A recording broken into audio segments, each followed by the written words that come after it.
বিসমিল্লাহির রহমানির রহিম। প্রিয় শিক্ষার্থীবৃন্দ, আসসালামু আলাইকুম। আশা করি তোমরা ভালো আছো। আমি ভালো আছি আলহামদুলিল্লাহ। আজকে নতুন আরেকটু ভিডিও নিয়ে উপস্থিত হলাম এবং আজকে ভিডিওতে আমি আলোচনা করব রসায়ন দ্বিতীয় পত্রের চতুর্থ অধ্যায় অর্থাৎ তড়িৎ রসায়নের একটি গুরুত্বপূর্ণ টপিক। সেটা হচ্ছে যে নানস সমীকরণ ব্যবহার করে আমরা কোষের তড়িৎচালক বল নির্ণয় করব। তো প্রিয় শিক্ষার্থীবৃন্দ, গত ক্লাসে আমরা আলোচনা করেছিলাম যে প্রমাণ অবস্থায় কোনো একটা সেলের কি তড়িৎচালক বল কীভাবে নির্ণয় করতে হয়। প্রমাণ অবস্থা বলতে আমরা কি বুঝিয়েছিলাম যে প্রমাণ অবস্থা বলতে আমরা বুঝিয়েছিলাম যে 25 ডিগ্রি সেলসিয়াস তাপমাত্রা এবং দ্রবণের ঘনমাত্রা হবে 1 মোলার। ঠিক আছে, তো এখন 25 ডিগ্রি সেলসিয়াস তাপমাত্রায় এবং 1 মোলার ঘনমাত্রা বিশিষ্ট যে কোনো একটা সেলের ই সেল আমরা নির্ণয় করেছিলাম কীভাবে? ই সেল আমরা নির্ণয় করেছিলাম যে ই সেল অর্থাৎ ই নট সেল সমান E nought oxidation plus E nought reduction. এই সমীকরণটা ব্যবহার করে আমরা কোষের তড়িৎচালক বল নির্ণয় করেছিলাম। কেমন? কিন্তু যদি দ্রবণটি প্রমাণ অবস্থায় না থাকে, অর্থাৎ সেলটি প্রমাণ অবস্থায় না থাকে, অর্থাৎ দ্রবণের ঘনমাত্রা যদি 1 মোলার না হয়, তাহলে বিজ্ঞানী নানস্ট আমাদের একটা সমীকরণ দিয়েছিল। সেই সমীকরণ অনুসারে আমরা কোনো একটা সেলের তড়িৎচালক বল নির্ণয় করব। তো নানস্ট সমীকরণটা কি ছিল? তাহলে কি প্রমাণ অবস্থা বাদে অর্থাৎ দ্রবণের ঘনমাত্রা যদি 1 মোলার না থাকে, তখন আমরা নানস্ট সমীকরণ ব্যবহার করে কোষের তড়িৎচালক বল নির্ণয় করব। প্রিয় শিক্ষার্থীবৃন্দ, এটাই হচ্ছে নানস্ট সমীকরণ। এই নানস্ট সমীকরণ ব্যবহার করে আমরা যে কোনো অবস্থায় কোনো একটা সেলের তড়িৎচালক বল নির্ণয় করব। তো এক্ষেত্রে কি এই ইনট সেলটাকে ইনট সেলটা হচ্ছে যে প্রমাণ অবস্থা বাদে যে কোনো অবস্থায় কোষের তড়িৎচালক বল, আর ইনট সেলটা কি প্রমাণ অবস্থায় কোষের তড়িৎচালক বল। 2.303 আরটা হচ্ছে মোলার গ্যাস ধ্রুবক, আর হচ্ছে কি মোলার গ্যাস ধ্রুবক, টি হচ্ছে তাপমাত্রা, এন হচ্ছে স্থানচ্যুত ইলেকট্রনের মোল সংখ্যা, এফ হচ্ছে ফ্যারাডে ধ্রুবক। আর উৎপাদ আয়নের ঘনমাত্রাকে টু দি পাওয়ার এক্স, উৎপাদ আয়ন, হ্যাঁ এটা কি উৎপাদ আয়নের ঘনমাত্রা টু দি পাওয়ার এক্স আর ভাগ বিক্রিয়ক আয়নের ঘনমাত্রা টু দি পাওয়ার ওয়াই। তো এক্স ওয়াই হচ্ছে যে আয়নের মোল সংখ্যা। তাহলে আমরা প্রত্যেকটা জিনিস একটু ভালো করে বোঝার চেষ্টা করি। সেটা হচ্ছে যে, তো প্রিয় শিক্ষার্থীবৃন্দ, এখানে একটা সেল দেওয়া আছে। তো দেখো, অ্যালুমিনিয়াম থেকে অ্যালুমিনিয়াম 3+। আমরা জানি যে অ্যালুমিনিয়াম থেকে অ্যালুমিনিয়াম 3+ মানে কি, যে অ্যালুমিনিয়াম দণ্ড অ্যালুমিনিয়াম লবণের সংস্পর্শে আছে। এক্ষেত্রে অ্যালুমিনিয়াম আয়নের ঘনমাত্রা হচ্ছে, অ্যালুমিনিয়াম লবণের ঘনমাত্রা হচ্ছে 0.1 মোলার, এবং জিঙ্ক দণ্ড জিঙ্ক লবণের সংস্পর্শে আছে, এবং এক্ষেত্রে জিঙ্কের ঘনমাত্রা হচ্ছে 0.2 মোলার। এটা কিন্তু প্রমাণ অবস্থায় নেই। প্রমাণ অবস্থায় আছে না? প্রমাণ অবস্থা থাকলে এখানে কোনো কিছু দেওয়া থাকতো না। যদি কোনো কিছু দেওয়া না থাকে তাও আমরা বুঝবো প্রমাণ অবস্থা, আর যদি 1 মোলার দেওয়া থাকে তাও বুঝবো কি আমরা প্রমাণ অবস্থা। হ্যাঁ, তো আমরা এই যে সেলটা, এই সেলটাকে আমরা নানো সমীকরণ ব্যবহার করে ই সেলের মান নির্ণয় করব। কী কারণে? যে আসলে এক্ষেত্রে সেলটা কি ঘনমাত্রা দেওয়া আছে, 1 মোলার ঘনমাত্রা দেওয়া নেই, এবং এটা অবশ্যই 25 ডিগ্রি সেলসিয়াস তাপমাত্রায় দেওয়া থাকে, 25 ডিগ্রি সেলসিয়াস তাপমাত্রায়। কেমন? তো আমরা এই যে সেলটা, এই সেলটার এখন ই সেল নির্ণয় করব কি সমীকরণ ব্যবহার করে? নানস সমীকরণ ব্যবহার করে। কেমন? তো নানস সমীকরণ ব্যবহার করে যদি আমরা ই সেল নির্ণয় করতে চাই, তো সবার আগে আমাদের কী লিখতে হয় জানো? যে জারণ অর্ধবিক্রিয়া এবং বিজারণ অর্ধবিক্রিয়া। তো আমরা কী লিখব? প্রথমে জারণ অর্ধবিক্রিয়া, জারণ অর্ধবিক্রিয়া। তো জারণ অর্ধবিক্রিয়ার ক্ষেত্রে এক্ষেত্রে আমাদের কী ঘটবে? তো প্রিয় শিক্ষার্থীবৃন্দ, অ্যালুমিনিয়াম এবং জিঙ্কের মধ্যে কোনটা অ্যানোড হবে? আমরা জানি যে দুটি তড়িৎদ্বারের মধ্যে যার জারণ বিভব বেশি সেটা অ্যানোড হয়। তো এই ক্ষেত্রে অ্যালুমিনিয়াম এবং জিঙ্ক উভয়ের জারণ বিভব দেওয়া আছে। অ্যালুমিনিয়ামের জারণ বিভব কত? 1.66 ভোল্ট, আর জিঙ্কের জারণ বিভব হচ্ছে 0.76 ভোল্ট। এই দুটোর মধ্যে কোনটা অ্যানোড? অ্যালুমিনিয়াম, আর জিঙ্ক হচ্ছে ক্যাথোড। তো এখন জারণ কার ঘটবে? তাহলে অ্যালুমিনিয়ামের। তাহলে অ্যালুমিনিয়াম কী করবে? অ্যালুমিনিয়াম 3টা ইলেকট্রন ত্যাগ করে অ্যালুমিনিয়াম 3+ আয়নে পরিণত হবে। এবার আসি বিজারণ অর্ধবিক্রিয়া। বিজারণ অর্ধবিক্রিয়া, হ্যাঁ, অথবা জারণ অর্ধকোষীয় বিক্রিয়া বা বিজারণ অর্ধকোষীয় বিক্রিয়াটা লিখলেও চলতো। তো সেক্ষেত্রে আমাদের এখানে কি আসলো? যে জিঙ্ক 2টা ইলেকট্রন গ্রহণ করে জিঙ্ক 2+ পরিণত হবে, জিঙ্ক ধাতুতে পরিণত হবে, জিঙ্ক ধাতুতে পরিণত হবে। কেমন? তো সেক্ষেত্রে দেখো, এখানে ইলেকট্রন ত্যাগ হয়েছে কয়টা? ইলেকট্রন ত্যাগ হচ্ছে আসলে 3টা, আর ইলেকট্রন গ্রহণ হচ্ছে কয়টা? 2টা। কিন্তু আমরা তো জানি যে জারণ বিজারণ বিক্রিয়া ইলেকট্রন ত্যাগ এবং গ্রহণ সবসময় সমান হয়। তো সেক্ষেত্রে আমাদের কী করতে হবে? এই সমীকরণটাকে 2 দিয়ে গুণ করি। আচ্ছা, এটাকে আমরা যদি 1 নং সমীকরণ বলি, এটাকে যদি 2 নং সমীকরণ বলি, তাহলে 1 নং গুণন 2। তো 1 নং গুণন যদি 2 দেই, তাহলে কি 2, তাহলে আমরা কি দেখলাম? যে ইলেকট্রন সমতাকরণের জন্য 1 নং সমীকরণকে 2 দিয়ে গুণ করলাম, আর 2 নং সমীকরণকে 3 দিয়ে গুণ করলাম, তাহলে কিন্তু ইলেকট্রন সমতা হয়ে গেল। এবার আমরা কী করবো, এটা যোগ করে দেবো। যদি যোগ করে দিই তাহলে আমাদের কী আসলো, 2 অ্যালুমিনিয়াম 3 Z10 2 প্লাস, এখানে ইলেকট্রন কেটে গেল, থাকলো কি 2 অ্যালুমিনিয়াম 3 প্লাস 3 Z10। তো প্রিয় শিক্ষার্থীবৃন্দ, এটা হচ্ছে কোষ বিক্রিয়া। এই কোষ বিক্রিয়া থেকে আমরা ই সেল নির্ণয়ের যে সমীকরণটা, এই সমীকরণটা হচ্ছে এটা পাবো। কেমন? এই যে সমীকরণটা পাবো, এক্ষেত্রে স্থানান্তরিত ইলেকট্রনের মোল সংখ্যা কত, দেখো তো কয় মোল ইলেকট্রন স্থানান্তরিত হয়েছে, এখানে আসলে 6 মোল ইলেকট্রন স্থানান্তর হয়েছে। এক্ষেত্রে এন এর মানটা কত হবে, 6, এন এর মান হবে এখানে 6।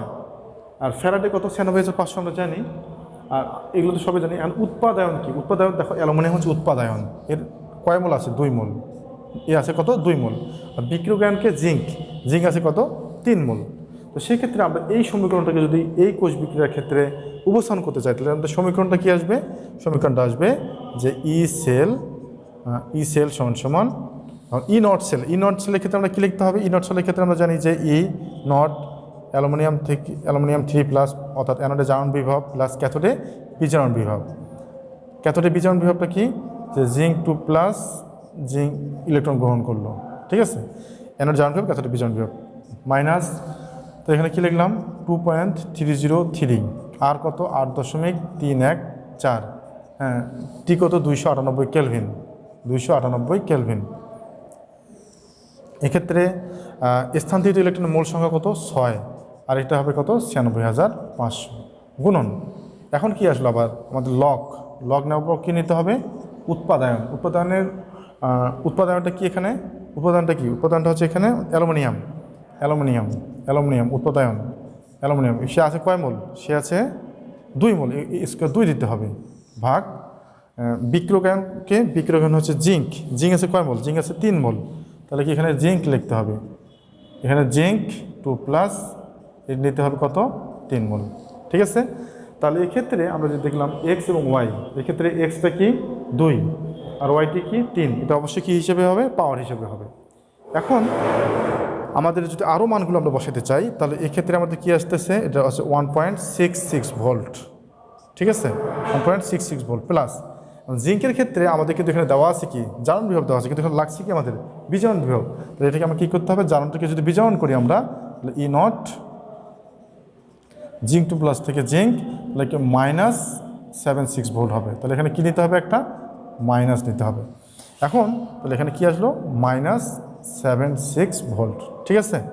হ্যাঁ, তাহলে এখানে একটা থার্ড ব্র্যাকেট দিতে হচ্ছে আমাদের, কারণ এখানে একটা মাইনাস চলে আসছে, এটা মাইনাস আসলো, এই মাইনাস।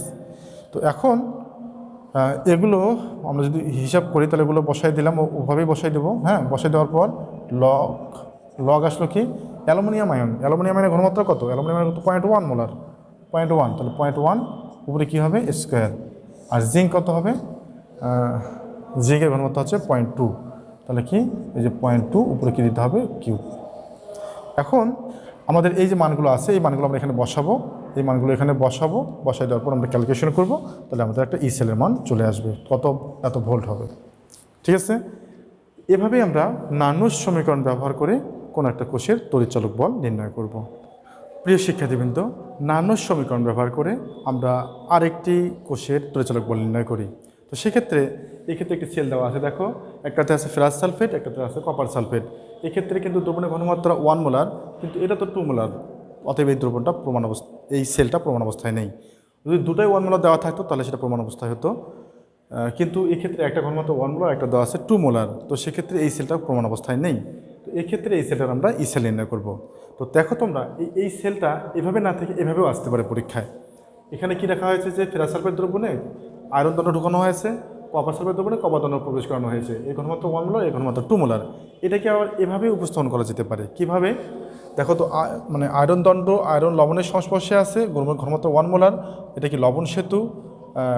কপার দণ্ড কপার লবণের সংস্পর্শে আছে, এখানে ঘনমাত্রা 2 মোলার। তো সেক্ষেত্রে আয়রনে জারণ ঘটবে এবং কপারে কী ঘটবে, বিজারণ ঘটবে, দেওয়া আছে উভয়েরই বিজারণ বিভব দেওয়া আছে, অর্থাৎ আয়রন এবং কপার উভয়েরই বিজারণ বিভব দেওয়া আছে। আমাদের এই সেলটার ই সেল নির্ণয় করতে হবে। তো আমরা এটা প্রমাণ অবস্থায় ই সেল নির্ণয় করবো নাকি যে কোনো অবস্থায়, কারণ দ্রবণের ঘনমাত্রা দুটারই 1 মোলার দেওয়া নেই। তাহলে আমাদের নানুস সমীকরণ ব্যবহার করে এই সেলটা কি নির্ণয় করতে হবে, ই সেল নির্ণয় করতে হবে। তো সেক্ষেত্রে দেখো তাপমাত্রা কত ডিগ্রি সেলসিয়াস দেওয়া আছে, 25 ডিগ্রি সেলসিয়াস। হ্যাঁ, তাপমাত্রা 25 ডিগ্রি সেলসিয়াস দেওয়া আছে। তো সেক্ষেত্রে এটা যদি আমরা ই সেল নির্ণয় করতে চাই, ই সেল সমান সমান E nought sell minus 2.303 RT, এখানে কী হবে NF লক উৎপাদায়ন। হ্যাঁ, তো উৎপাদায়নের ক্ষেত্রে কী হবে, উৎপাদ আয়ন, লক উৎপাদ, অবশ্যই এখানে আয়ন বলতে হবে এক্স, আর এখানে কি উৎপাদায়ন, এটা হচ্ছে বিক্রিয়ক আয়ন ঘনমাত্রা, থার্ড ব্র্যাকেট দিয়ে ঘনমাত্রা বোঝানো হয়, এখানে কি ওয়াই দিতে হবে। ওকে, তো এখন এই যে সেলটা, এই সেলটার ই সেল নির্ণয় করতে হলে আমাদের প্রথমে কী করতে হয়, আমাদের প্রথমে কোষ বিক্রিয়া লিখতে হয়। তো যেহেতু এই দুটার মধ্যে দুটারে কী দেওয়া আছে, বিজারণ বিভব দেওয়া আছে, দুটারে কী দেওয়া আছে, বিজারণ বিভব, যার বিজারণ বিভব কম সেটা অ্যানোড। কপার এবং আয়রনের মধ্যে আয়রনের বিজারণ বিভব কম, তাই এটি হচ্ছে অ্যানোড। তাহলে আমাদের অ্যানোডে জারণ বিক্রিয়া ঘটবে, তাহলে কি অ্যানোডে জারণ, তাহলে কী লিখবো, অ্যানোডে বিক্রিয়া। তো অ্যানোডে বিক্রিয়ার ক্ষেত্রে আমরা কী লিখবো, Fe দুইটা ইলেকট্রন ত্যাগ করে Fe2+ পরিণত হলো। হ্যাঁ, আর ক্যাথোডে বিক্রিয়ার ক্ষেত্রে কপার 2+ দুইটা ইলেকট্রন গ্রহণ করে কপার ধাতুতে পরিণত হলো। ঠিক আছে, তাহলে এই দুটো ইলেকট্রন ত্যাগ করলো আয়রন, আর কপার দুটো ইলেকট্রন গ্রহণ করলো। তো আমরা যদি এখন এই দুটো সমীকরণকে যোগ করে দিই, ইলেকট্রন কেটে গেল, কারণ ইলেকট্রন যেহেতু সমান আছে। আগের সেটাতে আমরা দেখলাম যে ত্যাগকৃত ইলেকট্রন বা গ্রহণকৃত ইলেকট্রন সমান ছিল না, এক্ষেত্রে কিন্তু দুটো সমান আছে, অতএব আমরা এখানে একবারে যোগ করে দিতে পারি। তাহলে এটাকে 1 নং, এটাকে যদি 2 নং ধরি, তাহলে 1 যোগ 2 যদি যোগ করে দিই কেটে গেল, তাহলে কী হলো, কোষ বিক্রিয়া Fe, তাহলে কপার 2+ থেকে আমরা কী পাবো, Fe2+ থেকে কপার, এটা হচ্ছে কি আসলে কোষ বিক্রিয়া। তো এক্ষেত্রে স্থানান্তরিত ইলেকট্রন মোল সংখ্যা কত, স্থানান্তরিত ইলেকট্রন মোল সংখ্যা হচ্ছে 2, আর এক্ষেত্রে উৎপাদ এবং বিক্রিয়ক আয়নের মোল সংখ্যা কত, 1 এই সমীকরণটা এখন আমরা কীভাবে লিখতে পাবো, যে এই সমীকরণটা আমরা লিখতে পাবো যে E0 আয়রনের জারণ বিভব, অ্যানোডের জারণ বিভব, ক্যাথোডের বিজারণ বিভব। তো ক্যাথোডের বিজারণ বিভবের ক্ষেত্রে কী হবে, কপার 2+ থেকে কপার। ওকে, এটা হয়ে গেল। এখন এখানে কি আসলো, 2.303, আর এর মান কত, আর এর মান হচ্ছে 8.314, আর টি হচ্ছে কত, 298, আর এন কত 2, এফ কত 96,500। ওকে, গুণন লক। এক্ষেত্রে উৎপাদনকে, উৎপাদন হচ্ছে এক্ষেত্রে আমাদেরকে উৎপাদন হচ্ছে আসলে আয়রন 2+, তো আয়রন 2+ কয় মোল, 1 মোল, তার উপরে কি 1, আর বিক্রিয়কে কপার 2+ কয় মোল, 1, এক্ষেত্রে ওয়াই হচ্ছে 1। আমরা যদি এখন এই মানগুলো বসাই দিই, দেখো এক্ষেত্রে আয়রনের দেওয়া আছে কি বিজারণ বিভব, কিন্তু আমাদের এখানে বসাতে জারণ বিভব। আমরা কি জানি, বিজারণকে যদি জারণ করি তাহলে আমাদের প্লাস করে নিতে হয়, তাহলে একবার প্লাস করে নিলাম 0.44 ভোল্ট। ঠিক আছে, প্লাস এটা কী হবে, এটা বিজারণে দেওয়া আছে 0.34 ভোল্ট। ওকে, মাইনাস, এখন এই মানটা আমরা বসাই দিই গুণন লক। এখন আয়রনের ঘনমাত্রা কত, লোহার ঘনমাত্রা দেওয়া আছে 1 মোলার, তাহলে এখানে বসাবো আমরা 1, আর কপারের ঘনমাত্রা দেওয়া আছে 2। আমরা যদি মানটা বসাই দিই, আমরা যদি ক্যালকুলেশনে এটা ক্যালকুলেট করি, তাহলে আমাদের যে মানটা আসবে সেটা হবে কত, ভোল্ট। তাহলে আমাদের যে কোনো অবস্থায় ই সেলের মানটা কত আসলো, যে 0.788 ভোল্ট। এভাবেই আমরা নানোর সমীকরণ ব্যবহার করে, যদি প্রমাণ অবস্থায় দেওয়া না থাকে দ্রবণের ঘনমাত্রা, তাহলে এইভাবেই আমরা ক্যালকুলেশন করে আমাদের কোষের ই সেল নির্ণয় করব। তো প্রিয় শিক্ষার্থীবৃন্দ, বইয়ে যে উদাহরণগুলো দেওয়া আছে বা বইয়ের যে অঙ্কগুলো আছে, তোমরা এগুলো করো। যদি তোমাদের কোনো সমস্যা হয় আমাকে ইনবক্স করো, ওটা নিয়ে আমি নতুন একটা ভিডিও বানাবো। আগামী ভিডিও দেখার আমন্ত্রণ রইল। এই কামনায় আসসালামু আলাইকুম।